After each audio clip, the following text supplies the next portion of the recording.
Where you get your hip hop from? Yeah. What's up? This Tribal Trigger Trench in the building. You already know. Nip, naughty. Hey, Redman is in the building, of course. Jersey's finest, all about them bars, marijuana smoker. Hey, PSA announcement. I need everybody go support. That's right, support my fucking state, my city. Heritage Hip Hop, a New Jersey media source that celebrates New Jersey hip hop worldwide. Facts. Please subscribe to Heritage Hip Hop on social media. That is Heritage Hip Hop on social media. What up, y'all, man? It's your boy Do It All, Do Pray Kelly, right here on Heritage Hip Hop, man. Look, man, let me tell you something. Make sure you support Heritage Hip Hop, because without these brothers bringing you hip hop, we're not gonna stay informed, man, the way that we need to stay informed, man. And they're not just giving you hip hop, man. They're giving you the heritage of hip hop, right here, man. Yo, Kareem, I see you. Heritage Hip Hop, man. Let's do it. It ain't nothing like Heritage Hip Hop.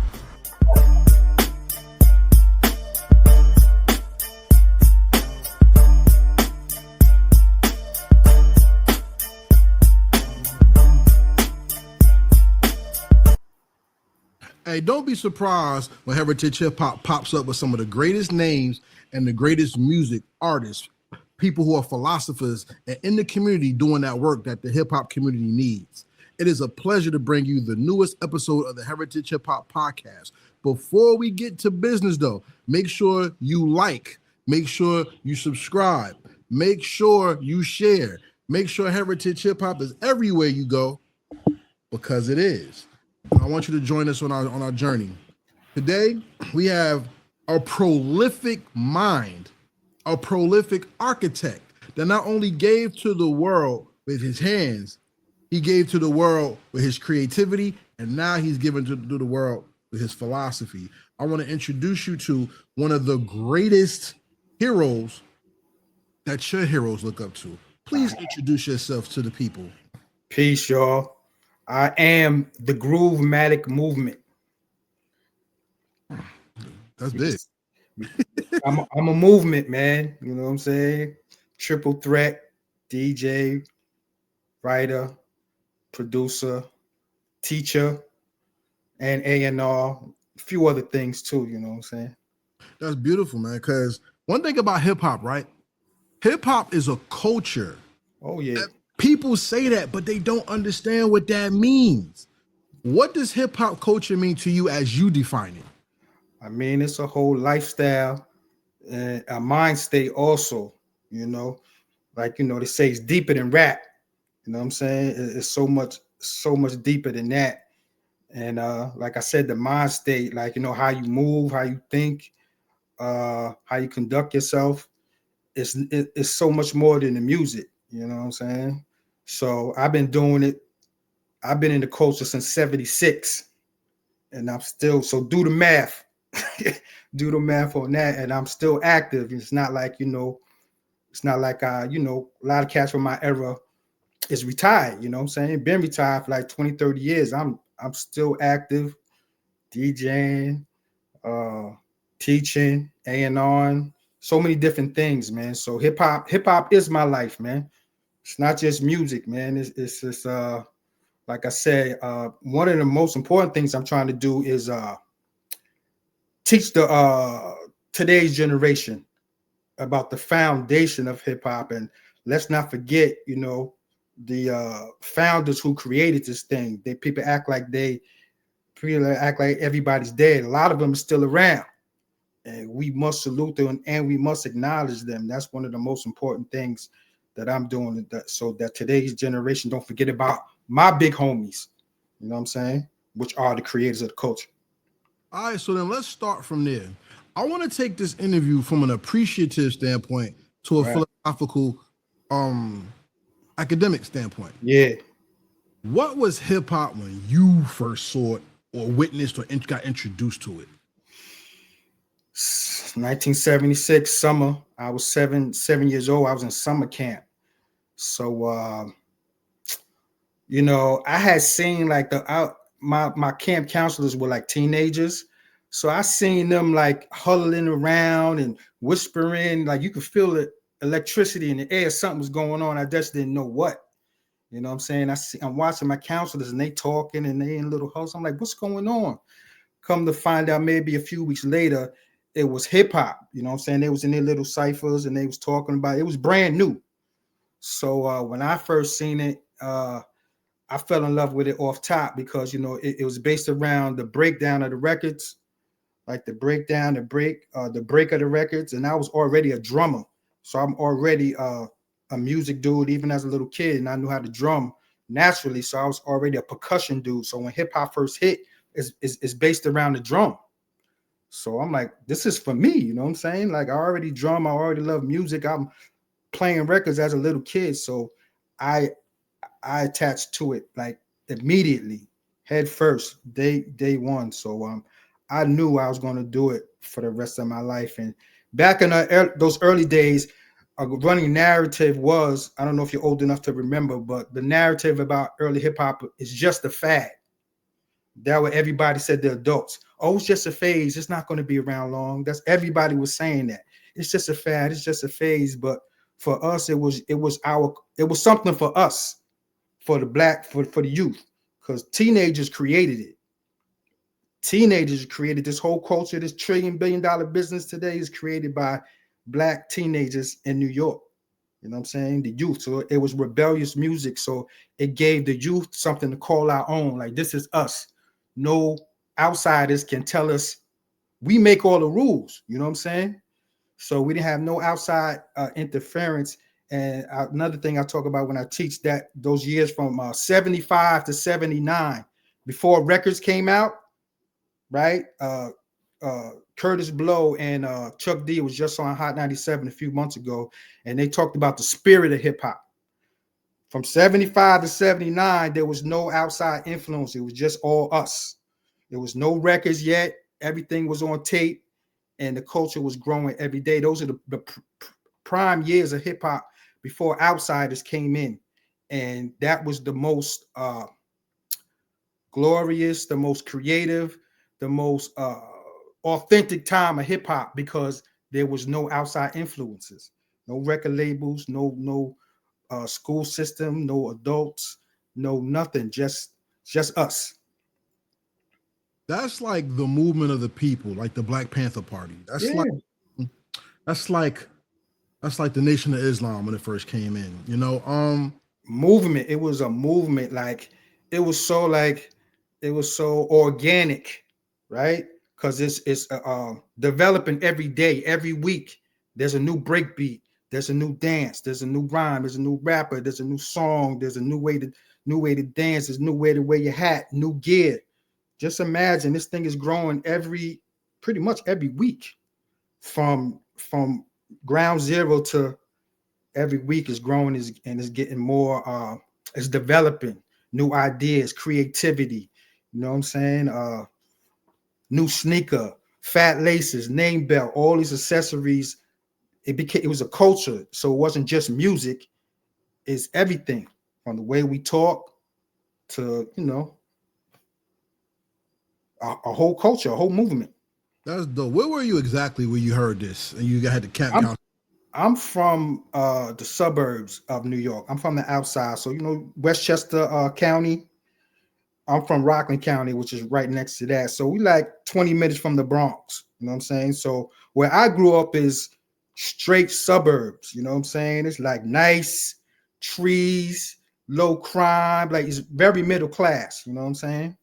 But even still, that hip hop was still prevalent for us, just like it was, because you know New York City is not too far away. So New York City ground zero. So to get the real raw, you got to go to New York City. But it was developing just like it was developing in Jersey too, because y'all was close too. So even though I grew up in the suburbs, it was very prevalent, and I was head first in the culture, like nonstop. You know what I'm saying? And my dad worked in New York City, so I would travel with him back and forth. You know what I'm saying? He'd take me down there. So my dad really got me tapped in, because he knew how to move around Harlem and the Bronx and all that. So I'm learning all the hot spots as a kid, which gives me a little advantage where I come from.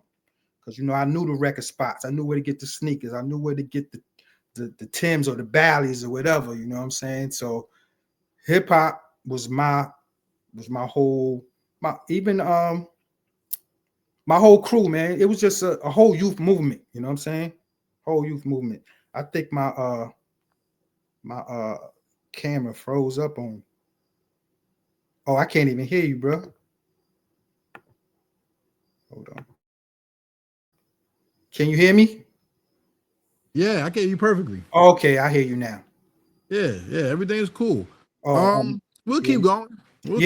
My camera froze. Yeah, But, I know. I see you, but all right. we can keep talking. It's all good. I bet. See, hip hop for me is a oh shit moment that came to life. Right. You know what I'm saying? Like for me, my hip hop story starts from summer camp. Okay. Starts from people going to see Boys in the Hood and coming back with the stories. It comes from my brother rapping and being in ciphers. Right. It comes from the shock of knowing there's people who live like you in other places that are not from where you're from. Shout out to Ralph McDaniels, the Video Music Box. Right. But your oh shit moment seems to have came from being already groomed into it before you realized you were into it.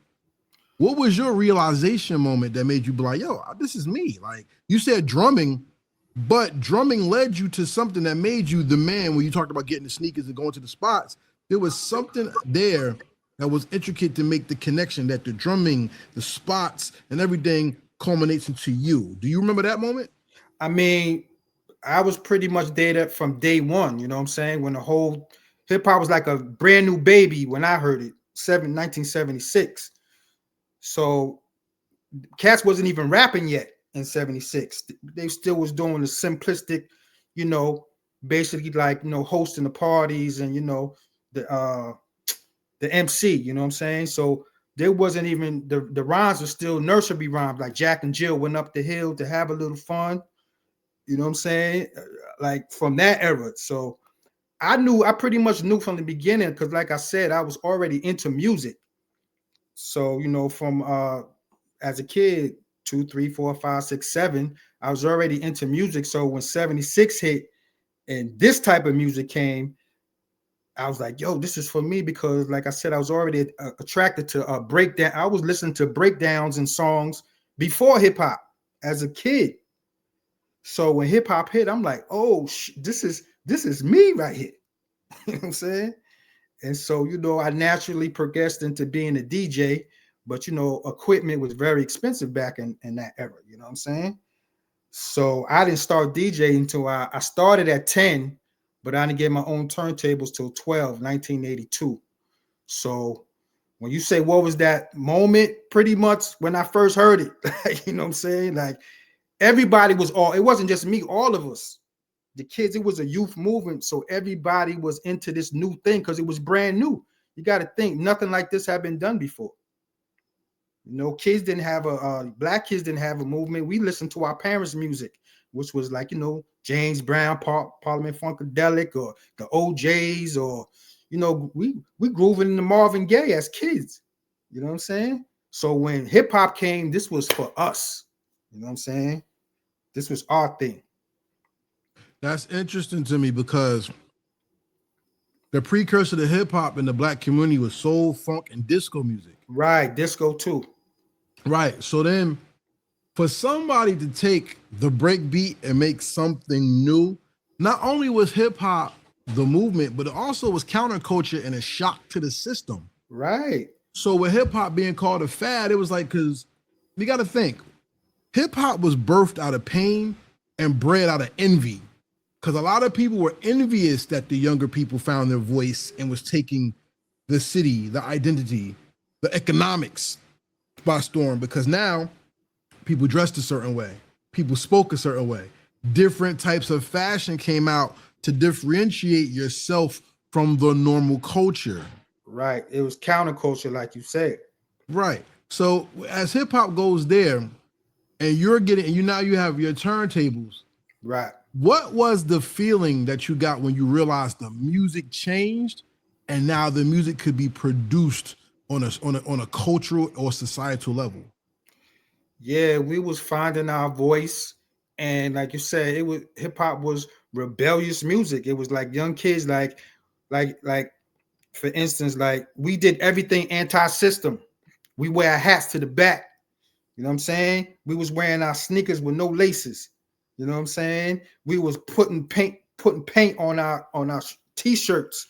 You know what I'm saying? We was everything counterculture, like we was doing everything opposite of the norm. You know what I'm saying? Our beats was no aggressive. You know, breakdancing is aggressive. You know what I'm saying? So the adults is like, that's not music. Y'all ain't even have no melody. How you just rapping over just drums? You know, it's not music. You know what I'm saying? Well, initially started off, we was rapping off the disco beats, the breakdown of the disco beats and the funk beats. But then I think maybe that first real drum sound might have been when Sucker MCs hit in '83. So Sucker MCs is just all drums.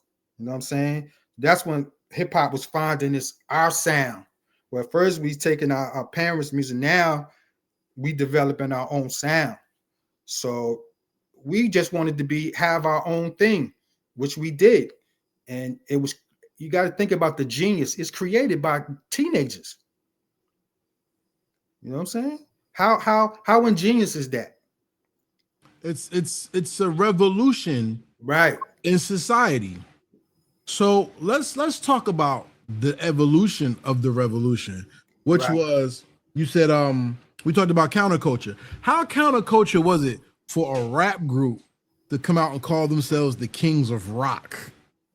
And they used the guitar, the electric and heavy metal guitar, to rhyme. And then you had Curtis Blow doing the first mainstream party rhyme. You know what I'm saying? And I mean, I'm not talking about discounting Rappers Delight and all them. Salute to the Sugar Hill Gang. But I mean, Curtis Blow was the first real mainstream rapper who was signed to rap. And Yeah, he took it there. I think he was the first rapper to get signed to a major label, if I'm not mistaken. And I think he was the first rapper to go platinum. I think. So let's start there. Where you had people condemning the youth because you black children, you Hispanic children, you have nothing to say. You have no part in our society. Well, what was it? Ed Koch came and Ronald Reagan came to the Bronx and told them they're dirty, they're nothing, everything. These children formed a union of sound that not only woke the world up, it started a change in the collaboration of people and having things said. When you talk about the turntables, right? You saw the evolution of the turntable to the MC taking power. What was hip hop in that early '80s era, and how do you think it expanded and got to where it was? That's about '89. Yeah, that's one of the things I really harp on when I'm teaching, because it was all about creativity and being different. No bite. Hip hop rule number one is what I say: no biting allowed, bro. You could not be whack, and you could not copy somebody else's style. Everybody was being creative to be different, to make your own mark. And whoever was the best is the one who got the props, not the one with the money, not the one who's popular, not the one, you know, whose daddy got money and, you know, might have paid for your promotion or whatever. You had to be nice no matter what, whether you was rapping, DJing, dancing, graffiti, you had to be nice, bro. And hip hop was so creative, music wise. Yeah, it started off with the disco and the soul and the funk, but we became so creative with the sampling thing. We can make hip hop out of anything, any genre, any sound. That's the black genius of our youth. You know, you got to think, like, we was doing some ingenious things. That's why they have us. That's why we teaching in universities right now, because of the pioneering things that we was doing in the 70s and 80s. It's like like you said, it's like revolutionary. It's like when the Egyptians built the pyramid. That's kind of like our version of how people can't figure out how the Egyptians built the pyramid because it was so ingenious. Hip hop is the same, comes from that same lineage and that same genius. That's why hip hop is being studied in academia today. I'm doing it. So, like you were saying, how the rock and roll came, like we could take hip hop and make a hip hop song out of anything.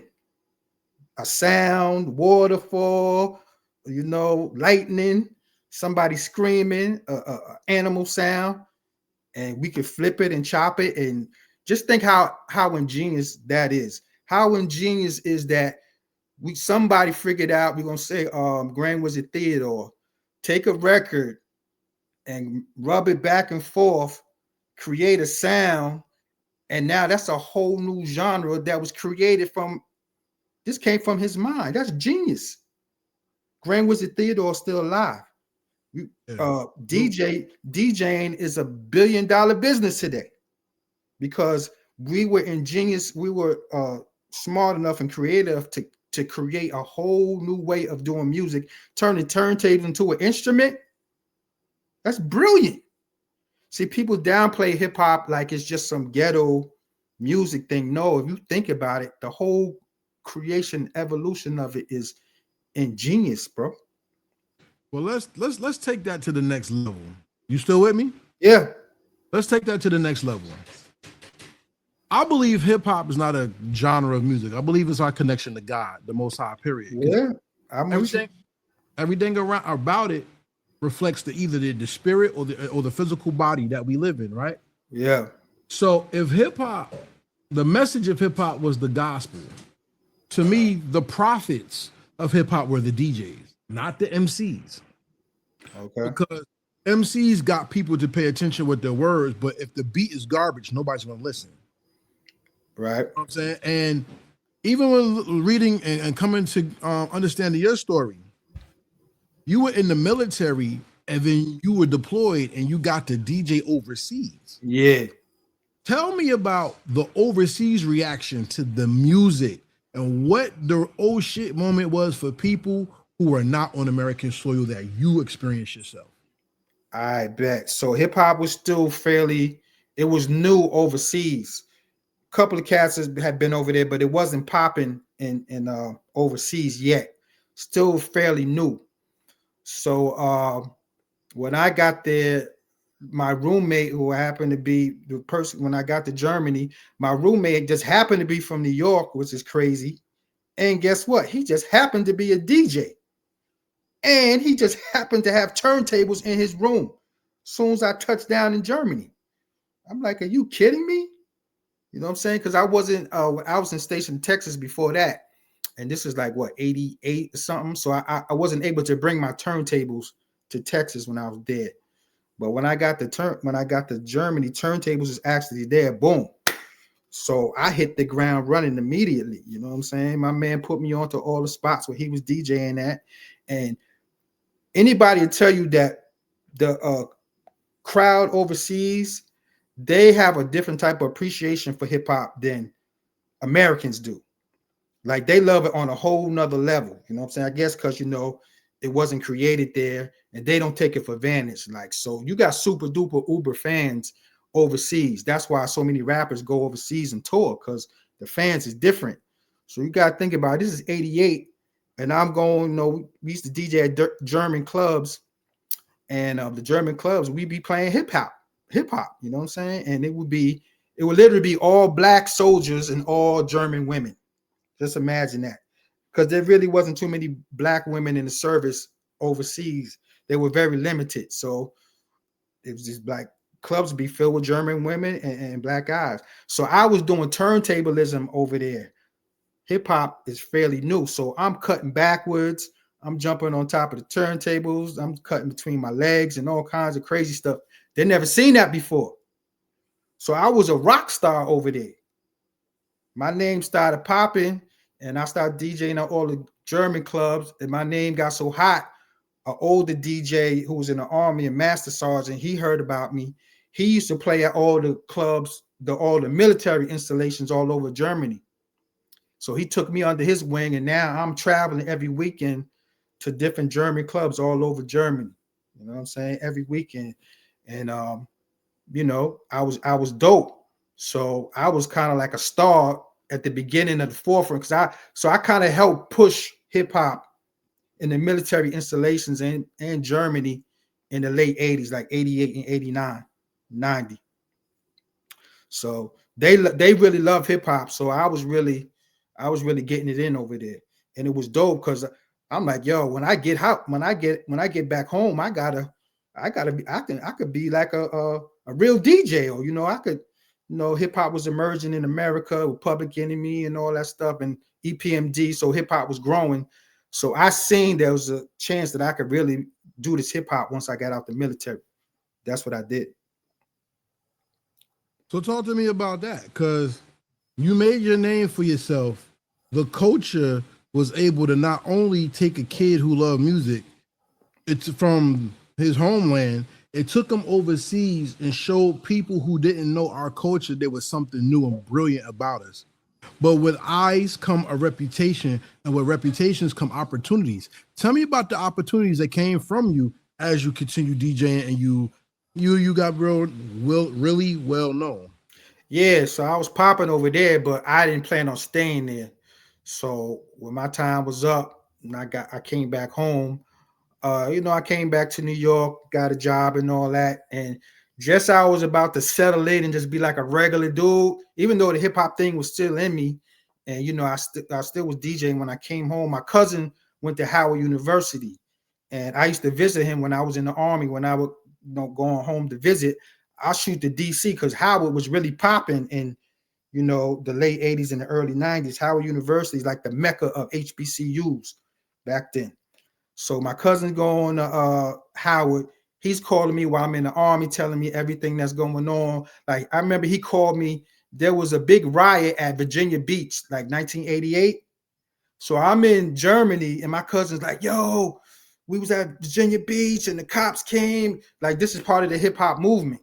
So he's reporting to me everything that's going on. And he's like, yo, there's this dude at my college at Howard. He's a party promoter, and he's real popular. His name is Puffy. And I'm like, Puffy? What the hell kind of name is Puffy, bro? Like, Puffy? I'm like, that's weird. But he's like, nah, but this guy, he knows everybody. He be dancing. He be promoting the dope parties. So he's telling me about Puffy before he became Puffy because he was at Howard.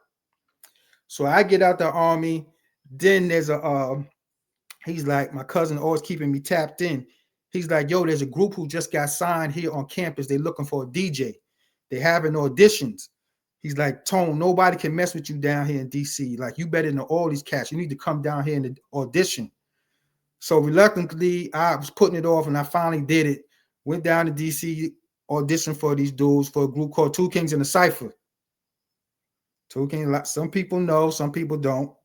But so I auditioned.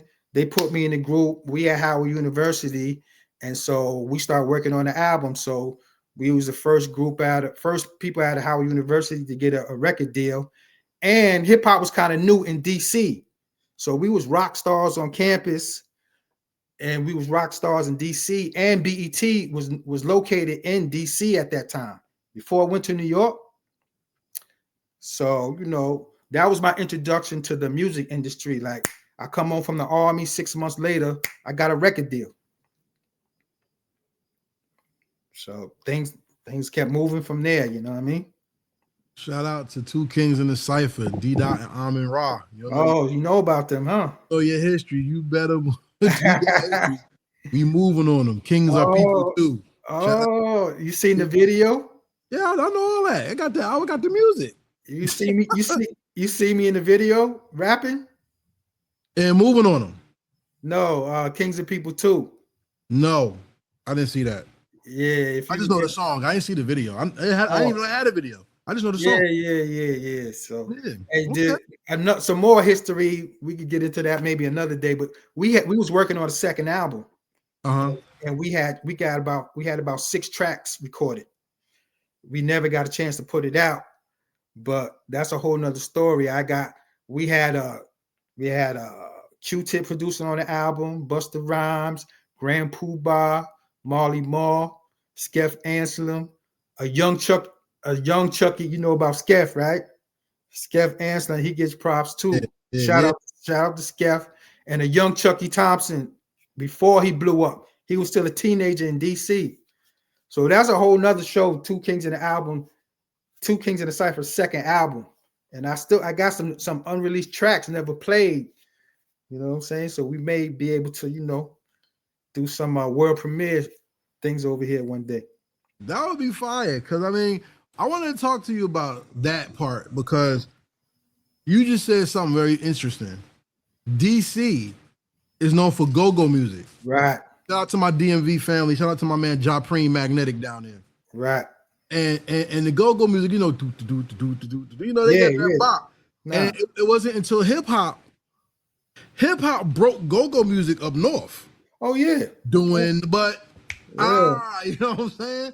For the Spike Lee movie, and then for hip-hop to come right behind that with people who eventually became the Hitmen and Bad Boy Records. Right. There's a melting pot of more than just New York City that made hip-hop grow, and it's something spectacular. I want to ask you an industry question with that too.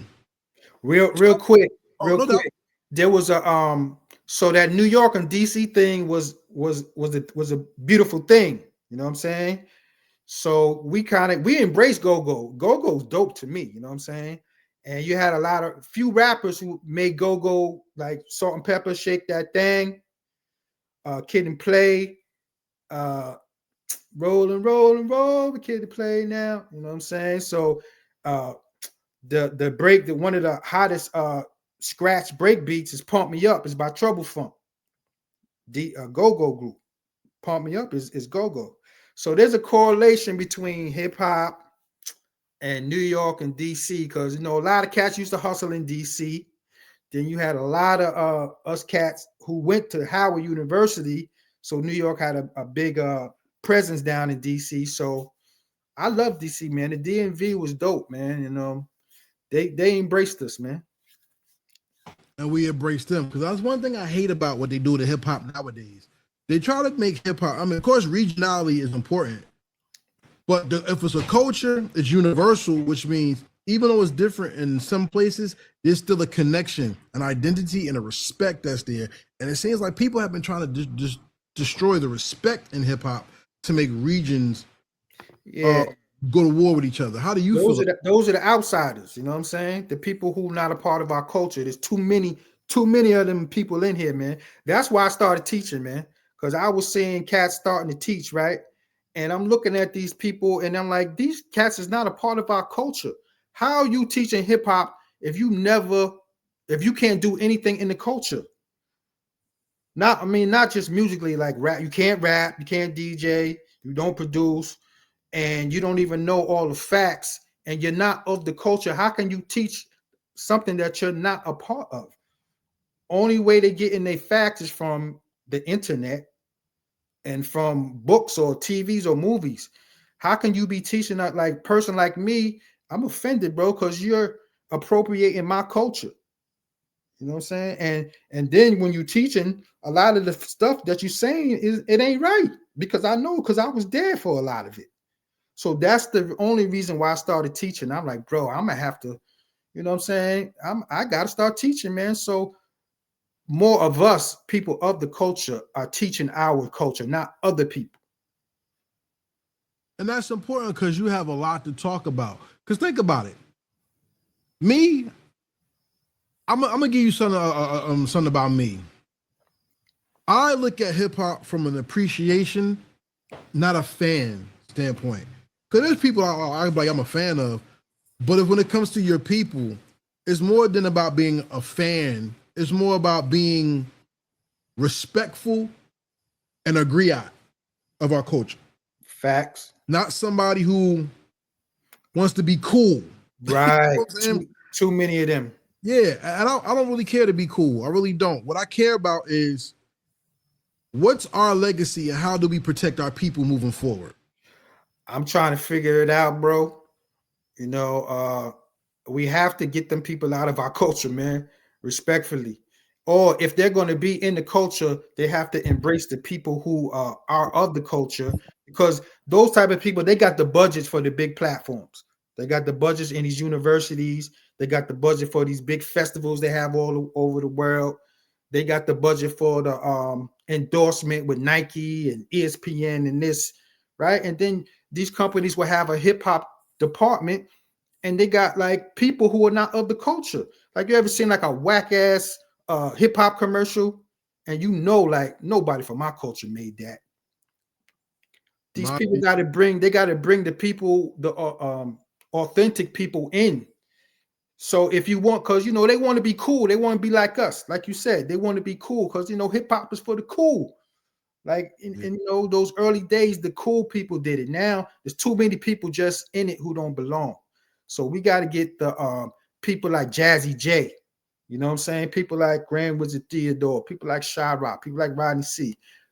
I mean, Curtis Blow. The list goes on. And these people who built the foundation, they're still here. They're not dead. You know what I'm saying? Bring them on these major corporations and bring them in. Let them be consultants. Let them consult. So when you're putting out your product, make sure your product is official and it ain't looking crazy. Yeah, I agree. Like, it reminds me of the line. First of all, who's your A&R? Who plays an electric guitar? It is so right, bro. It's so like, bro. You seen my bio? My bio is crazy, bro. Yeah. You have a lot of history, right? And I'll be applying for different positions and stuff at universities. You know what I'm saying? Like, I should be on academic. I should be at a. I mean, I teach at universities, but I should have a position somewhere. And you know, these people who doing the hiring, they look at me and they act saying that I'm not qualified. I'm not qualified to teach hip hop. Are you kidding me? Well, that's the problem with putting structure to something that was birthed out of non-structure. Right, but at this point, we 50 years in now. 53. You know what I'm saying? So we're very, I mean, it's a $1 trillion business, you know what I mean? Yes. So but why would they want to break and share the pie with someone more qualified with them? I heard a rapper tell another rapper, if you sell better dope than me, why would I put you on my block? I mean, who says that your dope is better? How is your dope better? You just maybe have a high clientele, but I got the purest dope though. Your dope is not as pure as mine. Your dope, you just got the connections. You know what I'm saying? But I'm saying, hold on. They may have to connect, but if your people try my dope, you out of business and you know it. So you're saying, why should they bring us in? No, I'm saying that's what they think. Because we are why should they? I know why they should bring us in. Because look at what hip hop became in the 90s. Hip hop, when they partnered with the culture, we got Sprite commercials. Right. We got Voltron commercials. We had the 5 Deadly Venom commercials. Remember? Right. Let me tell you what. That Sprite commercials. Those are probably the most authentic hip hop. Hip hop merged with corporate America. Somebody from the culture was putting them commercials together because that's what had Pete Rock, CL Smooth, and Grand Poobah, and those Sprite commercials was official because somebody from the culture was definitely consulting or putting them things together. You could tell. Look at the St. Oz commercials. Right. Look at straight authentic. You know why? Because we were involved in it.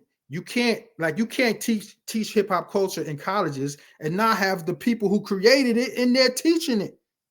We're still here. Everybody's not dead. You know what I'm saying? So give the people part of your credentials, because for you to say you were there, a person with lack of knowledge was like, well, what has he done in the industry? Who has he rubbed shoulders with? Give some people some of your resume to know you were built for this because you were inside of this. All right. So first of all, I'm from the first generation when it first started, right? So I seen the creators of it. I've seen them firsthand. So I got a front row seat of the whole creation. I was a kid. So then we the next wave after them. I became a DJ. I became like a child prodigy DJ. I was super nice, right? And I told you I went overseas. I killed it overseas with just my talent now. Just my talent being nice. I come home, I get signed with 2 Kings in the Cypher. We had a major record deal. We on RCA Records. We put out an album, we do videos. So I'm in the industry now, right? So now I'm rubbing shoulders with everybody. You know what I'm saying? All the cats from that era, you know, they know and respect us. We working with other artists. Actually, our manager, Hawk Islam, who went on to produce like what's them cats from Baltimore? This R&B group. Somebody sleeping in my bed. Cisco and them. Drew, yeah, Hawk did them anyway. Hawk was the A&R for Philly International Records, right? Gamble and Huff, right? We had a song on our album called You Know How to Make Me by Teddy Pendergrass, right? So we recording in Philly International. Two Kings in a Cypher. So I'm chopping it up with Gamble and Huff as in my early 20s. These are the kind of people you get to be around. Gamble and Huff. I got to sit down and ask these men questions and pick their brain. So I'm around everybody, like, you know, who's who of the industry. And then eventually, you know, Derek and Ron start working for Diddy because they knew him from Howard. I didn't know him at Howard. So now they plugged in with Bad Boy, and I'm affiliated with them. In the 90s, Bad Boy ran the whole industry. I'm around the Big era. You know what I'm saying? I'm in real sessions with Big, you know what I'm saying? No made up shit. I'm around Diddy. I produce a song for Diddy. So my credentials, not only the way I got to the industry because of my skill set, I'm nice. You know what I'm saying? And I'm still nice. So I produce, right? Got major placements. I ghostwrite for other artists. And I produce and I DJ. You know what I'm saying? On a high level. So I got placements with Cool G Rap, you know, work with Busta Rhymes. I told you we did a song, all those people I told you who was gonna produce on the Two Kings in a Cypher album.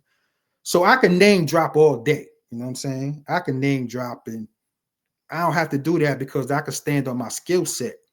I'm a dope DJ. I'm a triple threat. There's not too many of us out here. You know, I DJ, rap, and produce.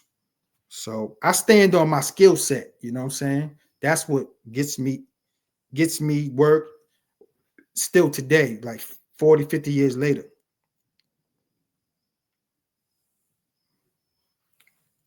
Yeah, I rock with that. That's what's up.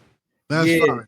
Like, you know, most people, they got a name drop to get their props. No, I get busy, bro. All right. I get on the turntables. I mean, I was DJing for this group down here, organization called Soul Food Cypher. Okay. Soul Food Cypher is a hip hop organization that promotes hip hop education through freestyle rap off the dome. So, you know, got some young cats that's really nice. So I was the resident DJ for them for about 5-6 years. So I'm hearing them freestyle. By year 3, I'm like, yo, I can do this too, bro. So around the pandemic, I started freestyling too. So now my freestyle games, I'm pretty tight with it. You know what I'm saying? So I write, freestyle, produce, A&R, teach. You know, I skills is what I'm from the era where you had to be nice. You have to be nice at what you do. Otherwise, you know, you can't say much if you're not nice, bro. You know what I'm saying? You can't, you know, especially your Jersey cats like Reggie Noble and Tretch and all them type cats. They come from this, like me and Redman the same age. You know what I'm saying? So he come from that same cloth. And he talks about that too. You have to be nice. We from the era where you had to be nice, man. Nobody cares about your views and who you're affiliated with, your gang, and none of that.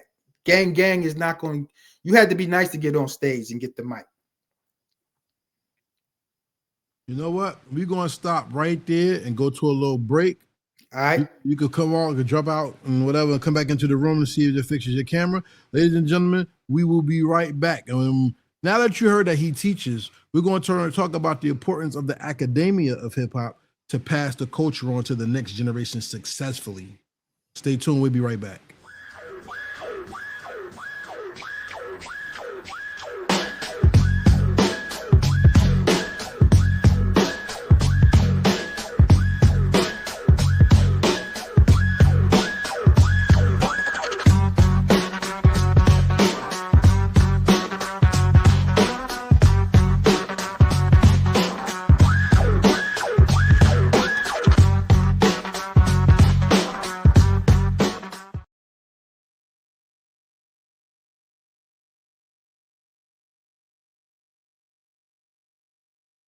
All right, we're just waiting for Groovematic to come back into the chat. How y'all liking the interview so far? I think I'm learning a lot when it comes to this. You know what I'm saying? This is flavor right there. What's up, bro? You back? Yeah, hopefully the camera stay on this time. Yeah, there's nothing there right now. Oh, I can see it on my side. Oh wow, yeah, it's all black on my side over here. I don't see you at all. There you go. All right, here we go. He's back, ladies and gentlemen. So now, yes, sir. we talked about your authenticity, yes, sir, and your roots, your lineage in the culture to be able to teach it. Yes, Let's sir. talk about the teaching now. Okay. To be a teacher, you have to have a curriculum and a purpose to teach something. Right. What is the most important lesson that you teach the people who take your class or at your feet, learning with books in their hands? I'm going to say authenticity. You know what I'm saying? You can't talk about something that you're not, bro. We don't do that in hip hop, man. You can't be fake. You can't be phony. You can't be lying. You can't be capping. If you say you're a rapper, you got to be nice. If you're not nice, you up out of here. That's the era we from, man. So authenticity is my main point. I was there when hip hop was pretty much created. I seen the whole journey. 76 to 2026 is next year. That's 50 years, bro. 50 years. You know what I'm saying? And I'm still like, it's not like I'm talking about what I did in the 80s. I could tell you what I did last week. You know what I'm saying? I'm still active in everything I do. I stand on principle. Like, you had to be nice in my era. One of the reasons why I became so good because I was embarrassed to get booed. Yo, bro, your career, you have a bad night, it could be over for you. I seen many cats come and go because they had a bad night. You know what I'm saying? You don't want nobody clowning you. Oh, you whack, you whack. That was my greatest fear. So I made sure I'm ready to go at all times. So staying authentic with the history, you know, not just making up stuff, not lying, no lies at all. If I don't know something, I just tell you I don't know it. I consult with my OGs. My OGs created hip hop. So you got cats like Rodney C from the Funky Four, my OG. You know what I'm saying? I know a lot of different people.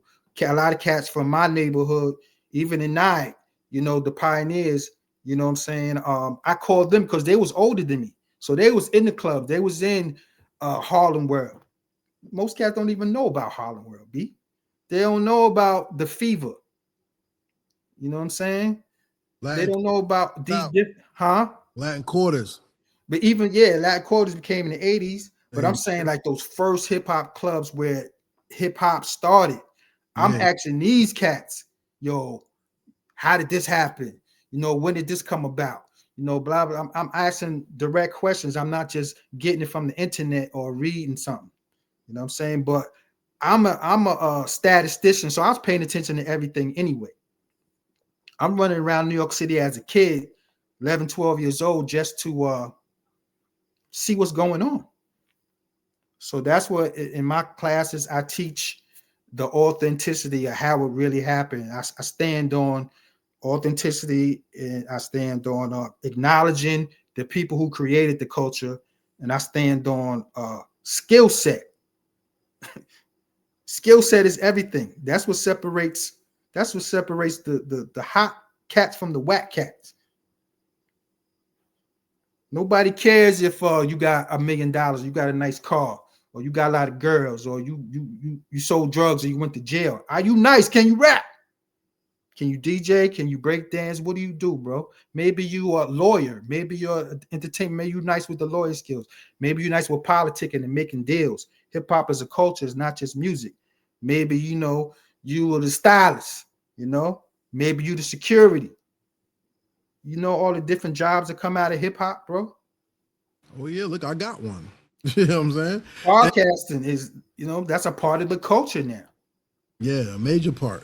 Major part. It saved the culture, actually. So that's what I stand on when I'm teaching.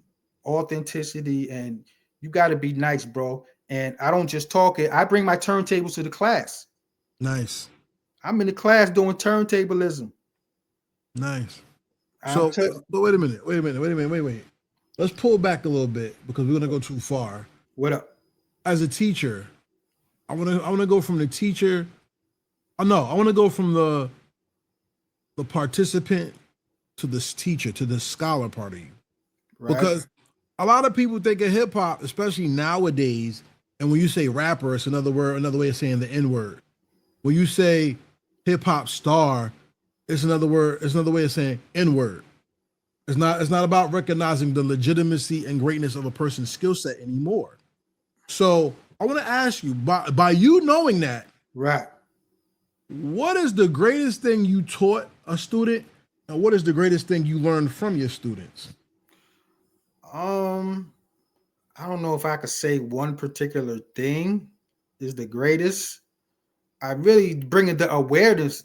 To me, that's my greatest. It's not like I could say, oh, I did that. No, me being a person from the original culture who's actually up in the schools, because a lot of people who's up in the school, respectfully, they might have been born in 95 or something. Not saying you can't be younger and know the culture. You can still be of the culture and be younger, but if you want to talk about war, right? If you want to teach a class in college about war, wouldn't it be best to somebody who's been in a war to teach it? Not somebody who read it in a book, right? So I think my greatest thing is that I was actually there. I witnessed it. I witnessed the whole thing. I'm 50 years deep, bro. So what I'm telling you is straight from I helped build this thing. So I think that's my keeping the authenticity and stressing the skill set of it. And like you said, they try to dismissing the negative stereotypes. Because if people when they think of a rapper, they think is a cat with some tight skinny jeans on, with his pants hanging down, his butt with his drawers showing, some dirty braids, mouthful of nasty teeth, bunch of big nasty gaudy jewelry, cursing, being ignorant with a gun, disrespecting. That's the whole image of a rapper, man. So what you think when people in wherever country, they think a rapper is that. And I'm here to say, nah, that ain't hip hop, bro. We are actually smart. Just look at just Nas, for instance. I mean, there's so many rappers you can name, but we'll use Nas. Look at how brilliant this man is with his pen and what he can do with a pen. He's writing movies and songs. You know what I'm saying? Well, Nas is one of the few people who can make a whack beat and turn it into a hit record because he's that good. People be like, Nas pick whack beats. Nas is great. He can make a whack beat into a hit record because he's that brilliant. His pen is just like, he's one of the greatest writers, not just rappers, writers. Edgar Allan Poe and Toni Morrison and all these Shakespeare. Nasir Jones, bro, put him in that same category. So I bring that awareness to the classroom. Like, don't believe everything you've seen. Like, take it from me. Hip hop is a beautiful thing, man. And outsiders is controlling our narrative. We got to control our own narrative. And what is, like I said, second part of the question, that's the most important thing you taught. What's the most important thing you have learned from your students while teaching? Know what I'm learning, bro? I mean, I can't really pinpoint one thing off top, but one thing I'm saying is it's important what I'm doing, because a lot of these kids, like when I'm playing music in the classroom, right? I play their music too, what they listen to, right? You play some of the songs and these little girls, first thing they do is start twerking, bro. First thing these little girls are doing is bending over and popping their butt. I'd be like, nah. We ain't doing that in here. You know what I'm saying? None of that. But they think that's hip hop. So I have to, one of the important things is I got to reprogram the mind and be like, no, y'all are brilliant. Y'all are not just killing each other and popping Molly and doing drugs. Nah, we got to recreate that narrative of what hip hop is, because other people are trying to tell us what our narrative is. Nah, we're not having that. I agree, because you know what? I'm personally going to start an audio series. And my first episode is hip hop is ran on economical genocide. Yeah, Outsiders are controlling they're controlling the money. They're controlling everything, the narrative, the money, what it can do. Yo, bro, do you realize that hip hop, the music, which was the most important thing, is worth fractions of a penny? Fractions of a penny. The songs. Who did that? We did we didn't do that. No artist is going to dumb their music down for a $20 CD from maybe 20 years ago to fractions of a penny for a song. Not even a penny, fractions of a penny. The music is like worthless almost at this point. We gotta take that back. Well, I mean, not just hip hop, it's all genres. But you know what that is? When you control the media, you control the people. So Right. when you devalue something and you make it a commodity, it doesn't have a strength anymore. Right. The Swift said the same thing. I mean, damn, Mouse said the same thing. Marshmello, Madonna, all of them, right? Not just hip hop artists. And the saddest thing that comes from that is when you devalue a person's identity, they're susceptible to the programming of their new one. Right. But we as hip hop, it's our culture, bro. Nobody can tell us what to do with our culture. We just got to take it back. We have to detach from the system. You know what I'm saying? If we have to walk away from it and start anew, yo, bro, it's really not that hard these days. You can go directly to consumer. You don't have to go through the streaming services. Now, that's the most important part of your story that I think we haven't hit on, is that you come from the era where it was do it yourself and get your hands dirty. And now people are starting to go back to that because as many people say, I don't need a label. Yes, the fuck they do. Because the label did a lot of things that these so-called artists that are not really artists are called participants. The label did for them that they're not willing to do for themselves. There's a lot of great people with talent that don't pay for marketing. There's a lot of great people with talent that don't travel or push their music. They just put it on the streaming services, and that's giving up your power. Right. I know it's also economical struggle because a lot of people who make music now are single mothers, single fathers. They're people who don't come from a high aptitude of living. And that's how music has always been. Music is the connection we have with God because it is how we sing out our pain and give the world our struggle to be realized. Right. But when you realize that, especially in a setting of academia, then you have people like the Charlie Kirks of the world. You have the MAGA consumption of the world. You have the far left and the far right that take our culture and put it in a bubble. They put it in a very expensive can of garbage. Right. Looking at it for the gem and the quality that it is. Right. You said an expensive can of garbage, but if we take our culture back and we're going to have to detach from the system, and if you have to go straight to consumer, like as an artist, you can do what you want. You don't have to sign to a major. They got us tricked to think that we have to be on a streaming site to get. If your music is dope, bro, if your music is dope and you believe in your music, put it out there, bro. If it's hot, people are gonna mess with it. If it's good, people are gonna mess with it, and it's up to you to push it. If that means you got to be on the internet all day promoting your music, then that's what you're gonna have to do. Now, do you rather go with the streaming site and get fractions of a penny, right? When you get 1 million streams, you get $4,000, or you can sell 40. You can sell like 400 CDs or whatever, 400 songs, and sell them at $10 a piece. And now you got almost $4,000, and you did it yourself. Yeah. Who wants 1 million streams for $4,000? That's here's not us. Here's the thing. I'm gonna ask you a common sense question, and then you give me the best answer. Right. What's the quickest way a poor person or a person with low income can get to $1,000? Say that again? What's the quickest way a person with low income can get to a G? Could get to $1,000? You saying music wise or just in general? Period. In general, period. Oh, I mean, a lot of people sell drugs. They do illegal stuff. Well, if we did it legally, all it would be was try to save $100 for 10 months. And you got 12 months, so it makes it less. Right.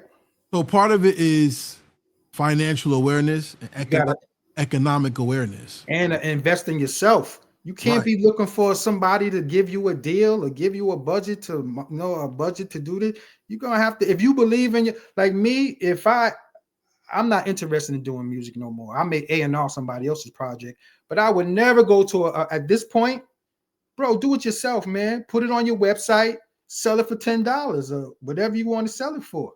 If you believe in it, push, pay for marketing if you want, but at least you're doing it in-house. You're not going to the system, right? To push your stuff. Do it yourself. And if you really believe in your art, you're gonna make it happen. Educator to educator. Let's pose a full philosophical theory. You okay? Yeah. Hip-hop is being destroyed by the rapper doing podcasts rather than the podcaster that's not from the culture. Agree or disagree? Hell yeah, you got people like that, Adam 12 and what's his name? Adam 22 or something. Yeah. All them people, man. Like I don't like saying I hate people, but when you playing with my culture, bro, I'm highly offended. So wait, you think they do more damage than the older rappers that have podcasts now? Well, so how you think the older rappers are? You said they're messing up the culture too? Yes. How like explain? Because the infiltration of the culture starts from within. So I'm not saying they cannot do it. I'm just saying they're not journalists. So they're not bringing that point of education to the culture. What they're doing is telling old stories. And it's their experiences, not teaching. You feel me? Well, it depends if they're trying to be educational or they just doing it for entertainment purposes. So then we always talk about hip hop not having a balance. It's unethical for me to say you don't need a label, do it yourself, and they're doing it when the people that are doing it were people who are already in the industry and established their name. You feel what I'm saying? And that's the part that's not being taught. What do you mean? The older rappers are telling people not to get labels and they had record deals, is what you're saying? Yep, that's part of it. That's right. I mean, they had record deals, but they was getting robbed doing that too. But they have a name. Like if like let's take two artists for instance. One has a podcast, one doesn't. Right. Let's look at Kiss. Right. If Jadakiss did a solo deal with or just did it independently, yeah, he would reap the benefits because his staying in the community is very deep. Oh, from what he's established artist. Right. So you saying a new artist can't go without a label is what you're saying? I'm saying the payoff won't be the same, and that's what's not getting taught. No, listen, it would be the same. Talk to me. Because just like I said, if you selling it yourself and you have 500, you sell, say you only sell 500 CDs at $20 a piece. Yeah. What is that? $10,000? Right. What's the math? Right. That's $10,000. Yeah. All right. So you getting what's better, 100% of 10,000 or 1% of $1 million? That's not the point. I know what you're saying because you're talking about it from the beginning. What I'm saying is when an established artist tells people not to do it, but they benefited from the machine, so that if they did it, they're going to have all this money in the world and tell them do that. And that's what the person's looking at without the stain of building their name through something. It's a longer process. It's not a quick payoff. And you're still selling them the dream and not giving them the reality of the hard work it takes to get it done. Bro, all those dudes from those eras, they all got their own situations now. They don't have no major record deals no more. Nas got Mass Appeal. That's his entity. That's his. So Nas is not signed to no label. You know why? All them cats got their own situations now. Because if what you're saying is true, they would still be getting major record deals. They would be going for the record deal. My point. No, it's not about them being signed now. They went through that. So now when they do it independently, they're reaping the benefits of what they did in the past off their names. And what I'm saying is the new artists don't have that name yet, But a lot of the other artists who's doing that is not telling them about what they went through to get there. They're just saying, oh, you could just do it. And they're selling that dream that, oh, it's automatic. And that middle road is what I'm saying is being missed. Hey. And that kind of destroys it too. I'm saying I'd rather be a broke and free than a $1 million slave. You know what I'm saying? If you sign with them people, you're not going to get what you're supposed to get anyway. They're gonna do you dirty. So why would you voluntarily go to a record contracts of some of the worst contracts ever made? Why would you willingly go into that? For what? They're gonna own your material. You're not gonna own your material. They're gonna rob you. You're not gonna get what you're supposed to get. I seen it over the years when I was in the industry. I would never do nothing with a major. I'd rather hustle and struggle on, because if I believe in my music, I'm a push it as best I can and let the chips fall where they may. You know what I'm saying? I'm not gonna sign with the devil knowing what's coming. I'd rather like, nah, bro. You may sign with the devil, you have a good life, you get the riches, the cars, and all that, but you know your soul, you damaged goods after that. So you want to be a rich slave, or you rather be free? I'm all about freedom. I agree, because at the end of the day, y'all, if you're going to sign with a major, go in as an LLC. Do not go in as a regular person, because a person with a handout is subject to whatever they put in your hand. If you come in as an equal LLC, they have to do business with you. Right. Now, if you get a 50-50 partnership, I'm with that. 50-50 partnership, you handle the marketing and all that type of stuff, and we do a 50-50 deal. Now I can concentrate on my art and you worry about the business. I have no problem with those type of deals, but those standard record deals, ain't nobody doing that no more. Even the reason why my generations are telling the new cats not to do it, because they got screwed already. We trying to tell you what not to do. Like, don't do that, bro. Do it yourself, man, and let the chips fall where they may. If you believe in your music and you think it's really dope, then hustle and push it like you believe in that. You know what I'm saying? That would be my advice. Now, everybody has a right to their own opinion. I'm not saying my way is the right way, but I would never do no business with a major, man. I seen too many of my peers casualties. Thank God I didn't get scarred from it, but a lot of my peers did. And I didn't get what I was supposed to get on certain things that I produced and stuff like that. People took money, skimmed off the top. But I know people who got some real horror stories. You know what I'm saying? My peers, like, so mine is very minor compared to, a lot of people from my era, and didn't think about the era with, like Marvin Gaye and all them type. Imagine how they got robbed. Oh, I know. Stevie Wonder and all, even Michael Jackson. Oh, I know. Shout out to the women from the Supremes. Supremes, one of the biggest groups in history. Who, Diana Ross? Yeah, and one of the women died broke in the projects. Oh, yeah. I get it. But you know what's real, though? And understanding the conversation? What's that?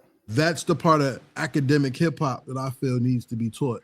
Right, and that's what I'm doing, bro. Like, I'm doing my part, man. That's all I could do. You know what I'm saying? And at least you're getting it from somebody who did it, done it, and still doing it. You're not getting from a talking head. A lot of cats just talking and got no skill set of doing nothing in the culture. They just talk. They just up in these universities and these big platforms, just getting paid, and they're not even giving the true facts. So I'm doing my part with the culture of what I can, And I salute you. So let's kind of gear towards the end of this. All right. But I want to talk about this because I don't want to downplay what you do, because it's very important. Because I work in education as well. Okay. Part of my journey is to get to where you are at. I would love to be able to teach and talk about the philosophy of hip hop in the university. I don't want to just talk about the music and the beats. I want to talk about the philosophy of hip hop. And one of the major philosophies of hip hop is peace, love, unity, and having fun. Right. But if you take out the peace, how can there be unity, love, and fun?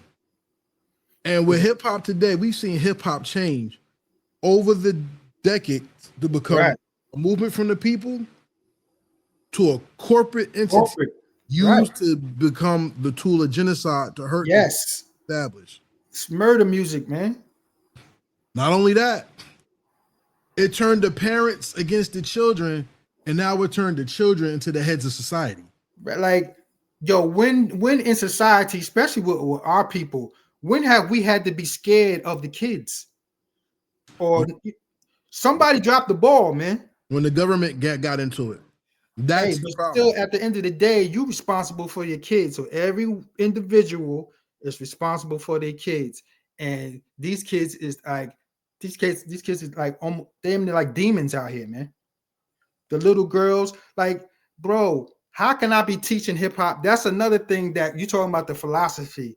And I want to talk about this too. Like, I'm teaching hip hop culture, right? And I'm trying to tell it from my perspective. But what these kids are seeing every day is drill, kill, whore, drugs. That's what they seeing. And I'm like, nah, that's not hip hop. But as soon as they leave my class and they go outside, it's murder music all day. So I'm like, I'm trying to teach something, but it looks contradictory because I'm saying one thing, but when they turn on the thing, they don't see what I'm talking about. But that's the plight of every teacher, every single teacher in the game. I'm recording. That's the point of every teacher in the game. Because me, I'm a teacher, and what I teach the kids, if they go home and their families undo everything I put into them, I'm starting from scratch every day. Right. It becomes a routine. You fighting an uphill battle. But I'm fighting because at the end of the day, if we don't pass the baton correctly, then everything is dropped. That's why I asked you, what is the hardest thing you learn from a student or teacher? Well, one thing you said, what you should do. One thing, advice, you should get somebody, even if you're teaching the class, bring in other people who are of the culture. You know what I'm saying? For real. Like, so you're not getting somebody just a talking head who sound, because a lot of these cats sound good, but you can ask them a simple question about the culture and they can't answer. How are you teaching and you don't know who Grand Wizard Theodore is? If you teaching hip hop, you should know there's certain things you got to know. You know what I'm saying? Certain facts. That's why I would say definitely bring people in to consult you and tell you things that you may not know, only because you're younger. You know what I'm saying? You may not have been there. So you got somebody who was really there, then they can be like, yeah, things went like this. And you got firsthand information and you're not just going from what you see off the internet. Facts. Look, man, it's been a great conversation. I love this interview. This is one of the interviews I think is very necessary because I like to ask questions and have conversations instead of asking what's on the paper. You know what I'm saying? Yeah. If it doesn't flow, it's not cultural. Because hip hop is spiritual. It is spiritual, but now, unfortunately, like demon spirits, bro. Well, but hey, that's the battle because life is all about duality. You will have ups and you will have downs. Even the book tells you there's a time for peace and a time for war. Right. So that's going to happen anyway. The purpose of it is be fruitful and multiply, resubdue the earth and bring it under your power. And a lot of people, unfortunately in our culture, have forgotten that part because they've given their power away instead of owning their power and passing it on. Right. So look, man, I think I said this has been great. Give them your social media and let them know how they can follow you and learn more about you and what you do. Pretty much the Groovematic movement. It's all one word, just like it sounds. The Groove, Groove, Matic movement. All one word, 777 at the end. So if you put the Groovematic movement, if you Google it, all my stuff is going to pop up anyway. So the Groovematic movement, you could just Google that. You know what I'm saying? And people be like I don't really do social media like that. And people like, how you can't be in hip hop and not be on social media. I'm living proof I'm doing it, bro. I still get bookings, I still teach, and I don't even post. You know why? Because I still get business the old-fashioned way by referrals because I'm authentic and I'm still good at what I do. So you can go to the Groovematic Movement 777 and hit me in the DM, and you can book me, or I could teach or talk or give you a track, whatever we do. Music, education, A&R. Let's go. It's all hip hop, baby. Before we get out of here, I like to play a game. And I want to play this game with you. This game is called the Rapid Fire Questions. These are not yes/no questions. These are questions that show people your depth of knowledge of hip hop culture and how you live it. You go? Yep. All right. So I'm gonna give you the first one. The first one is, what is the perfect hip hop beat? Meaning, if you were an artist, it'd been your first single. What's the perfect hip hop beat? I mean, that's all. What's it called? Perspective. Like everybody got their own thing, but I go a little deeper. I tell you, perfect hip hop song. The beat got to be banging, right? You got to have hot lyrics and a catchy hook. 9 times out of 10, if you have those 3, you're gonna have a hit record. You know why? Because you could have just a hot beat and a catchy hook and have a good record. You could have 2 and have a hit record. You can just have a catchy hook and the beat be trash and the lyrics is trash, but the hook is catchy, right? But if you have all 3, it's pretty much almost guaranteed, bro. Lyrics, beat, hook. So you ain't gonna answer my question? What's the perfect beat? Yeah, to you. It would have been your first single. Oh, you want a song, you mean? Yeah, yours. Just like a song that I think is the perfect beat. Perfect hip hop beat, meaning if this person never had it, it would have been yours and your first single. Man, bro, I'm a DJ, bro. You know, my head there's a million beats in my head, man. That's right. That's why it's a good question. I'll tell you one that had a big impact on the game. What's up? Probably a game changer. What's the joint by J. Rule? Dirty Rap. Clean. Come Clean. There you go. And that joint hit, bro. Yeah, it was different. It was different. I know. Shout out to J. the Damage and DJ Premier. That's one of them ones. All right. So what album or song from another artist perfectly describes you?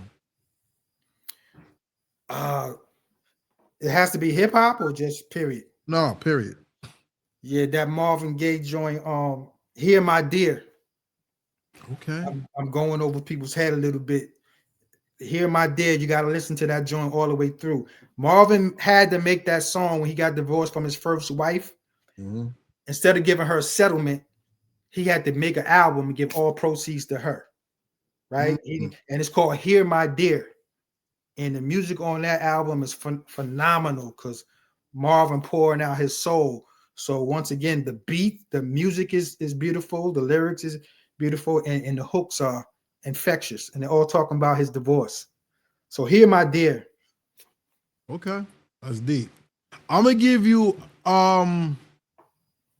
something hip hop related. Give me the first thing that comes to mind. All right. The 70s. What's the most authentic? We call that time from 75 to 79, before album, that tape era, the spirit of hip hop. Chuck D and Curtis Blow talk about that was the best time of hip hop for me. You said in the 70s because it was unfiltered, no labels, no adults, no government. It's just black youth being at one of the most creative times in America. The 80s.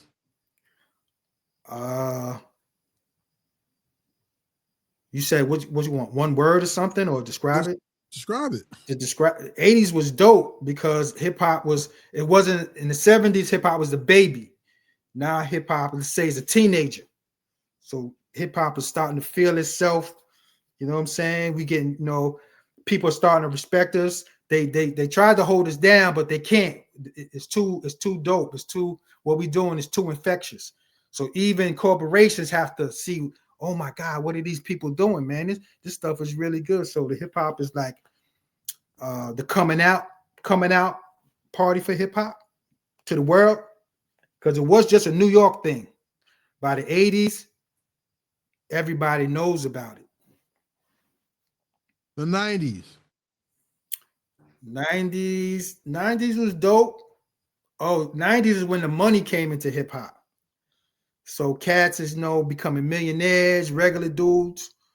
I mean, not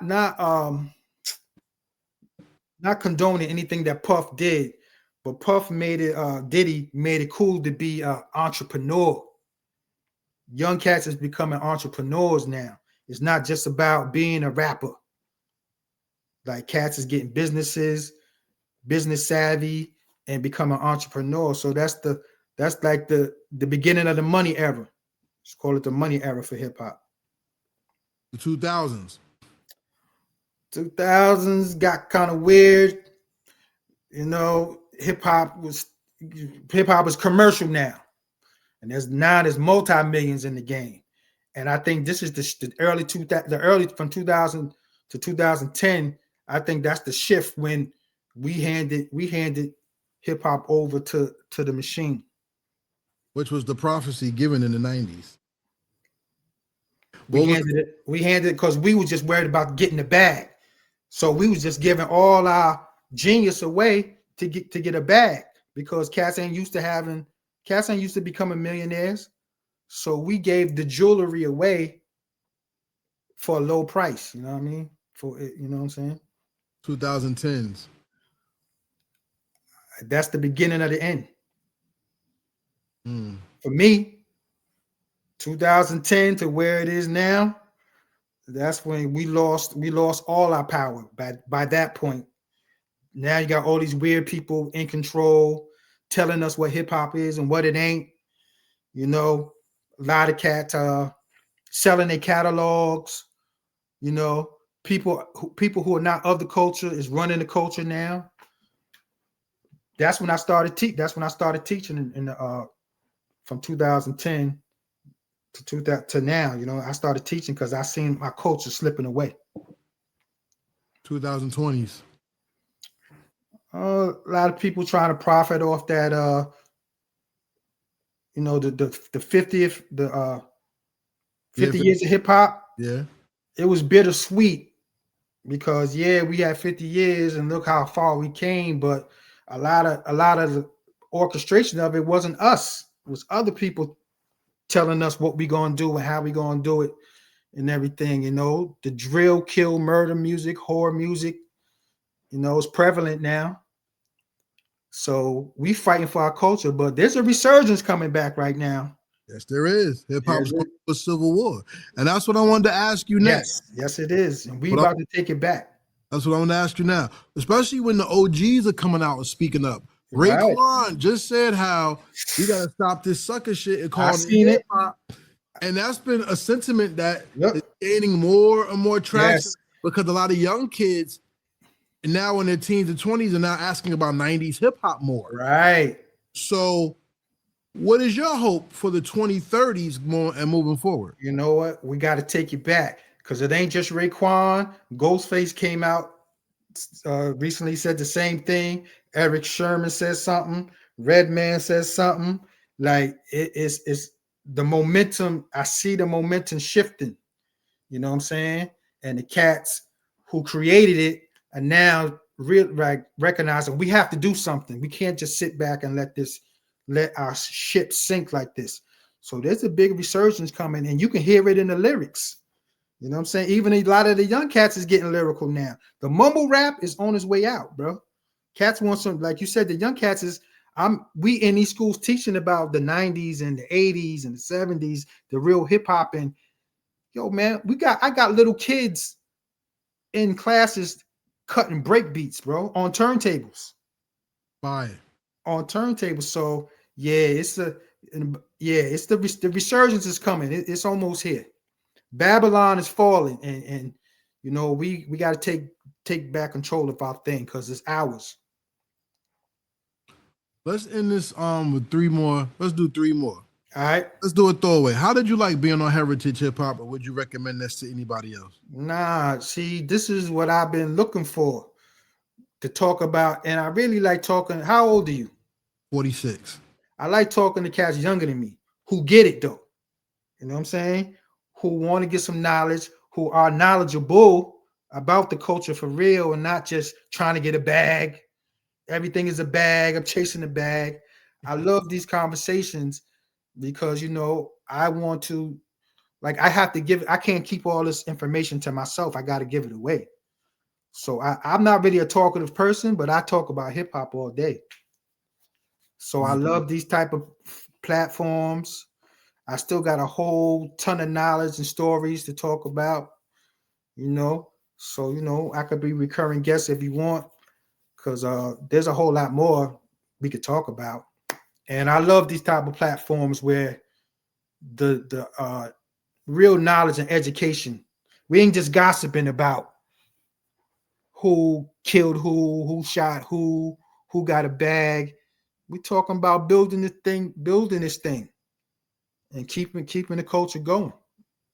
Exactly. And yes, you are always welcome to talk hip hop, because Heritage Hip Hop is not just this podcast. I have a show called The Mic Council where we talk about things that affect the hip hop culture outside of beats and rhymes, like religion, economics. Yeah. That I have Truth Behind Beats, Truth Behind Bars. I actually want to go and get out of Jersey more and talk to people in the DMV and overseas and things, and talk to them about hip hop culture and what it is to be a part of a culture. And not a fad or genre. You know what I'm saying? Right. Culture.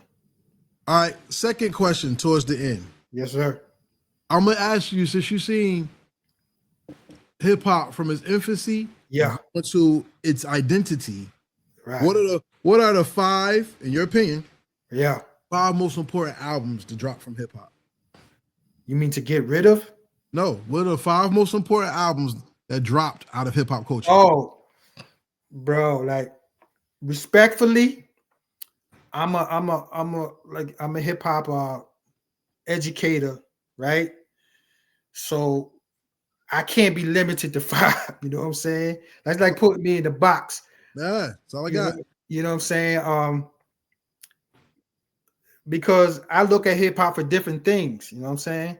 Sometimes it's the music, sometimes it's the message, sometimes it's the creativity, sometimes it's the production, sometimes it's the instrumentation. Yeah. So I got so much music in my head, bro. Not the best, the most important. The most important? 5 albums, most important. I mean, every album is important, bro.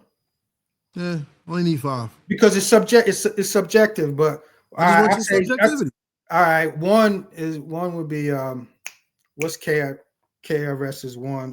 The first album, Criminal Minded. Like, my short-term memory is so bad, bro. That's what I'm saying. Like, I would have to look at my computer and I'm like, yeah, this. All right, it was written. I like that. I like it was written better than I like that better than Illmatic. Okay. You know what I'm saying? I don't just go with the cliche Biggie, Jay-Z. You know what I'm saying? I told you when you asked me, I told you Hear My Dear by Marvin Gaye. Most people don't even know that record. Right. So I may pick some weird, it may be Cannabis album was dope to me. And people would say Cannabis whack. When Cannabis was in his prime, he was the man. For like 2 or 3 years. You know what I mean? I don't know, bro. That's true. I mean, bro, I'm drawing a blank, bro. I mean, I know so many albums. I just don't want to say an album to say it. You know what I'm saying? I don't want to just say an album just to say it. Like, if I say Reasonable Doubt, that's too cliche. You know what I'm saying? That's too typical. I said your 5 most important. In your opinion, it's okay. Cliche or not, it's yours. Mine is different than yours. So I mean, it is what it is. I mean, I can't even think, because I have to go my musical aptitude is too deep. Thorough. I love it. It's too deep, bro. And then I might tell you something and I'll be like, damn, I should have said this. Oh, I forgot about that. I should have said that. That's the best part of the conversation. You know what I'm saying? Because I wanted to really represent me. Now that it was written, I feel the way about that album. I think Nas was at his lyrical apex. I take that over Illmatic, and Illmatic is a dope ass album. I've heard you say that. That's not surprising. It was written, you know. There's a couple of Hove albums, like you know. I like everybody, man. I may say Capital Punishment. That was dope. I may say a G-Rap joint. I produced a joint for G-Rap.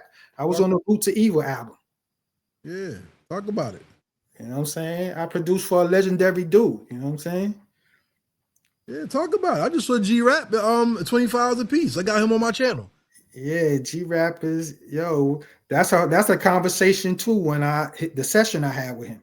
Talk about it now. Oh, okay. How many people can say they work with Cool G-Rap? Like, you know what I'm saying?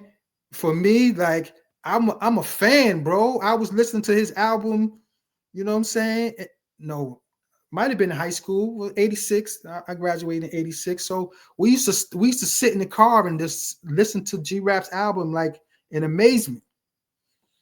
So a lot of your favorite rapper is G-Rap, bro. He's one of the gods. Right. To me, my favorite rapper, I think the best rapper is Black Thought. Interesting. You know what I'm saying? You know, that's a whole conversation, you know. But I like Black Thought, and people may say Jay. Now I love Jay and Nas too, but I think Tariq can do a lot of things that Jay and Nas can't do. Like he can freestyle off the dome, and his freestyle is just as sharp as his writtens. That's interesting. You know, Tariq can really just rap all day. He can rap for like 20 minutes straight, like just bars. I don't know if Nas and Jay can do that. That's interesting. That's all I'm saying. That's interesting because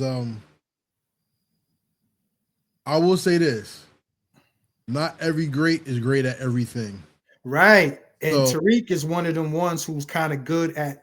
Well, he may not be good as making songs like Jay and Nas, but just lyric for lyric though. But Tariq can make good songs too. Yeah, he make good ones, but I never heard him make a big song by himself. Right. So that's where shout out to him, because we're not going to downplay him. Shout out to him. Who, Tariq? Yeah, a lot of people would take what I just said like, no, you. Oh, I'm not. He is the best pound for pound for me. But the point I was gonna make is G-Rap is one of Tariq's favorites. Yeah, like Black Thought would tell you he is a G-Rap disciple, and Kane and Rakim, but yeah. So G-Rap, that was a great session. As hardcore as we see him back in the 90s when he was a thug and a gangster and all that, as hardcore as he was, he's one of the nicest dudes you ever meet, bro. So humble. A dude who's that great to be as humble. He was thanking me like when I produced a song for him, he thanking me like, I'm primo or something. I'm just a guy. I'm just happy to be here, bro. But he's that humble, you know what I'm saying? Where he was, you okay, bro? You need anything? Thank you. Like, he's great guy, bro. Great guy. Very humble. Shout out to G-Rap. Man, look, it's been a pleasure. I got to get to the family. And look, now that we connected, I followed you. Follow me back. Yeah. Hey, man, just let's speak every now and then. I do brotherly check-ins with my brothers to make sure they good. Speaking of that, before we end this interview, for everybody watching, I want to give a big rest in peace to Frank and Carlos, a.k.a. Los, Snoop and Los. And I know them from my good friend, Sherwin Gorwick, a.k.a. Sherwin One. Oh, yeah. And I met these two gentlemen through my friend, and these were his best friends. Okay. And they tragically died together in a freak car accident. When, recently? Yes. So my good friend lost his two best friends since he was a kid in one day. Oh, yeah. So I don't want to clout chase and be, whatever. But out of respect for my good friend and those being his two best friends, I want to, since we're talking about love of the culture, Yeah. and humility, one thing that hip hop has to do is say thank you and have respect. So for you, brother, I want to say thank you for your contributions because you helped make heritage hip hop better. Thank you, bro. And for the families of the people who gave us Frank and Los, thank you, because not only have you made other people's lives better, your family has a legacy that live on forever as well. So with that said, that gives us way to the last question of this interview, which is 5,000 years from now, when in the Hip Hop Museum, they push a button and the Groovematic movement pops out, the AI of you talking and people learn about you. What is the legacy that you leave behind that made the world better because you were hip hop? My legacy is authenticity, respect, and skill set. And hip hop, you got to be nice, bro. Don't matter what you do. That's how you get your name, by being good at what you do. So I stand on my skill set. Like, I'm gonna be an old man, still cutting up these records, still making beats. So authenticity, respect, and skill set. That's the Groovematic movement, and always uplifting the culture and pushing the culture forward. I don't let nobody play with my culture, man. Got to get them people out of here, bro. Got to get them out of here. And thank you, man. Thank you for letting me talk my hip hop talk, man, because I talk hip hop all day. I see you tired. I know you got to get to your family and all that. But hey, man, this is what I do, man. I've been doing this for 50 years, bro. I'm still here. Hey, and we could walk this path together. Look, I could talk hip hop all day too. And don't think it's that I'm tired. I just have long days. Nah, I understand, bro. I get it, man. We could do it again, man. Just let me know. Actually, I'm planning on getting my hip hop, getting a podcast going too. Okay. So I'm building up my studio, filming all that. So I can have you on my thing too, because it's all hip hop related. Yeah, and I appreciate that. Thank you for even thinking about me in that. So without further ado, everybody, make sure you follow the Groovematic movement, because not only is it hip hop education, it's hip hop enrichment. Yes. Make your life worthy by giving God the glory, and make that glory bright by giving God which he gave you. You heard what they said about talents, that it was wicked to bury your talent and not use it. Yeah. Use your talent to make the world better and give God. I had to learn that the hard way, man. Stop caring what other people think. Just do you, man. Do the best you can. As long as you do your best, that's all you can ask for, man. Let the chips fall where they may. And do your damn best. Yes, sir. And with that being said, this is Karev with the Groovematic movement saying peace. Peace, salute. And we out. Yes, sir.